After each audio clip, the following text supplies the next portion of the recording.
Pour la trigonométrie, d'abord, ce qu'il faut savoir, c'est qu'il y a 3 mots de vocabulaire à connaître.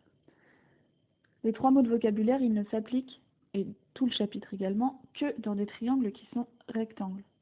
Si vous n'avez pas de triangle rectangle, tout ce qu'on va voir dans ces vidéos-là, vous ne pouvez pas l'appliquer. Pour expliquer ces 3 mots de vocabulaire, on fait un exemple, et puis après on va faire l'exercice. Donc on va prendre un triangle AOP, et on a besoin de choisir dans ce triangle un angle. Dans les exercices, il vous sera donné, bien sûr. Donc on va choisir l'angle qui est là. Cet angle, pour rappel, il se nomme l'angle OPA ou alors l'angle APO. Comme P est le sommet de l'angle, il faut que ce soit la lettre qui soit au milieu quand on le nomme. Donc pour ce triangle, d'abord, ce qu'on a vu quand on a vu le théorème de Pythagore, c'est que dans un triangle rectangle, il y a un côté qu'on appelle l'hypoténuse. C'est toujours le côté qui est en face de l'angle droit. Et ensuite, il y a deux côtés qui se définissent en fonction de l'angle qu'on a.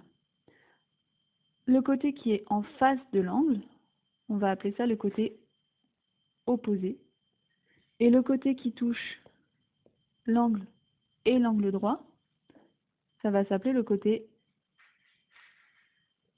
adjacent. Donc dans les exercices pour hypoténuse, je noterai H, pour opposé O et pour adjacent A. On est parti avec le triangle ACB de l'exercice. Donc d'abord on repère l'hypoténuse en face de l'angle droit. Ensuite, le côté opposé, c'est celui qui est en face de l'angle. Et le côté adjacent, le dernier, est celui qui touche l'angle et l'angle droit. Pour le triangle KIJ, c'est pareil. D'abord l'hypoténuse en face de l'angle droit. Le côté opposé en face de l'angle qu'on connaît. Et enfin, le côté adjacent, c'est IJ. Les deux derniers exemples. Pour le triangle MNL, l'hypoténuse, c'est ML. Le côté opposé, LN, et le côté adjacent, MN. Et enfin pour le triangle RPS, hypoténuse PS, le côté opposé RP et le côté adjacent RS. Ce chapitre il va reposer donc sur ces 3 mots de vocabulaire, accompagnés de la formule qu'on peut retenir en retenant casse-toi, qui s'écrit K-So-Toa, et qui signifie que le cosinus d'un angle, toujours d'un angle, donc par exemple, si on fonctionne avec le triangle que j'ai fait à droite en exemple, le cosinus de l'angle OPA, il va être égal à, et on le lit ici, cosinus égale côté adjacent divisé par hypoténuse.